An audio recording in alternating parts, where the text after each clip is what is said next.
नमस्कार दोस्तों, मेरा नाम है आशीष राठौर। आज बात करने जा रहा हूं हमारे देश के दो नए मल्टी ट्रैकिंग प्रोजेक्ट भारतीय रेलवे में जो अभी लॉन्च हुए हैं।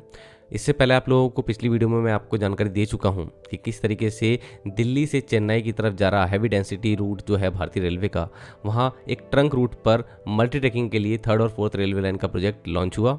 उसके बारे में आपको मैंने बताया था।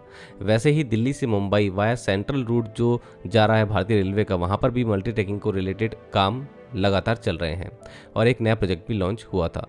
तो उसको ही आगे बढ़ाते हुए आज दो और नए मल्टी ट्रैकिंग प्रोजेक्ट के बारे में जानकारी देने जा रहा हूँ, जो कि बेस्ड है कमोडिटी बेस्ड कॉरिडोर और पोर्ट कनेक्टिविटी कॉरिडोर, जो कि पहले भी बता चुके हैं बजट में रेल मंत्री जी कि इस तरह के कॉरिडोर पर भारत में आगे काम होने वाला है, जो कि गति शक्ति पोर्टल के तहत डिज़ाइन किए जाएंगे और देखा जाएगा कि कौन से ऐसे रेलवे कॉरिडोर हैं जो कि बहुत ज़्यादा इकोनॉमिकली वायबल हैं, फ़ायदा पहुंचा सकते हैं हमारी इकोनॉमी को, जहां पर मल्टी ट्रैकिंग की ज़रूरत है और इजीली पोर्ट से कनेक्टिविटी मिल सकती है और हमारी जो कमोडिटी है सीमेंट, फर्टिलाइज़र, कोल, इनका इजी ट्रांसपोर्टेशन हो सकता है। तो इसी से रिलेटेड दो प्रोजेक्ट अभी लॉन्च हुए हैं, जिसमें अभी यहाँ पर आप लोग देख सकते हैं, जो कि जानकारी अभी खुद अश्विनी वैष्णव जी ने दी है। जिसमें सबसे पहला प्रोजेक्ट जो हो जाता है दोस्तों, कोडरमा से बरकाकाना डबलिंग प्रोजेक्ट। ये झारखंड में बड़ा डबलिंग प्रोजेक्ट अब शुरू होने वाला है।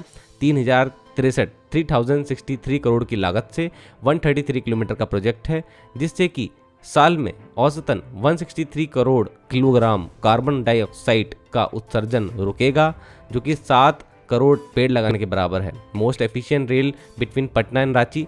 पटना और रांची के बीच में जो रेलवे रूट जा रहा है वाया कोडरमा होते हुए, वाया हजारीबाग, अरीगढ़ा होते हुए, जो कि बरकाकाना के नज़दीक है, ये जो रूट है डबलिंग इसकी जब हो जाएगी तो इजीली यहाँ पर पटना और रांची के बीच में ट्रेनें चल पाएंगी और हमारी फ्रेट ट्रेन का ट्रांसपोर्टेशन भी इजीली हो पाएगा। ज़्यादातर ये ट्रेन जो यहाँ पे चलेंगी इस तरीके की मल्टी ट्रैकिंग से दोस्तों, यहाँ पर कोल की जो एक्टिविटी है ट्रांसपोर्टेशन की, वो बहुत तेज़ी से हो पाएगी। फर्टिलाइज़र और सीमेंट से रिलेटेड भी जो ईस्टर्न पार्ट से हमारा माल ढुलाई होती है झारखंड के रास्ते बिहार होते हुए, ये नॉर्थ इंडिया की तरफ बढ़ सकता है। और जो अगला प्रोजेक्ट दोस्तों लॉन्च हुआ है, वो लॉन्च हुआ है बल्लारी से चिकजापुर के बीच में। ये प्रोजेक्ट जो है वो आंध्रा और कर्नाटका के लिए बहुत ज़्यादा ज़रूरी प्रोजेक्ट हो जाता है, जिसमें 185 किलोमीटर की लाइन की डबलिंग होनी है। 3,342 करोड़ रुपए खर्च होने वाले हैं।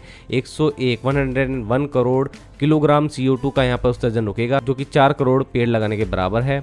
इससे सबसे इंपॉर्टेंट कनेक्टिविटी मिलने वाली है मैंगलोर पोर्ट को टू सिकंदराबाद। मतलब कि मैंगलोर का जो पोर्ट है, अभी तक वहाँ पर जो कनेक्टिविटी थी रेलवे की वो उतनी बेहतर नहीं थी। अब ये पोर्ट भी इकोनॉमिकली अवेलेबल हो जाएगा जब यहाँ पर कनेक्टिविटी बेहतर हो जाएगी, डबलिंग हो जाएगी, तो यहाँ से भी ज़्यादा से ज़्यादा ट्रांसपोर्टेशन हो पाएगा और हैदराबाद तक ये सामान तेज़ी से पहुँच पाएगा, जो कि मैंगलोर पोर्ट में उतरेगा। तो ये एक तरह से मकसद है इस प्रोजेक्ट को लॉन्च करने का, जो कि खुद अश्विनी वैष्णव जी ने समझाया है कि किस तरीके से ये प्रोजेक्ट हमारी इकोनॉमी को हेल्प करने वाला है। तो दोस्तों, ये वाला जो प्रोजेक्ट है कहीं ना कहीं पोर्ट कनेक्टिविटी कॉरिडोर की तरह काम करने वाला है। तो पहला जो मैंने आप लोगों को प्रोजेक्ट बताया कोडरमा से अरीगढ़ा के बीच में, जो कि बरकाकाना के नज़दीक है, ये दोस्तों प्रोजेक्ट जो है ये एक तरह से हमारा कमोडिटी बेस्ड कॉरिडोर की तरह काम कर रहा है। और जो हमारा अगला बेल्लारी से चिकजापुर के बीच में कॉरिडोर लॉन्च हो रहा है डबलिंग का, ये मैंगलोर पोर्ट को कनेक्टिविटी देने की वजह से एक तरह से पोर्ट कनेक्टिविटी कॉरिडोर की तरह वर्क करेगा। तो दोस्तों, ये थे नए प्रोजेक्ट जो कि अभी लॉन्च हुए हैं। ऐसी इन्फॉर्मेशन लगातार आप लोगों के लिए लेकर आता रहूंगा। तो आज के लिए इतना ही। वंदे मातरम, भारत माता की जय।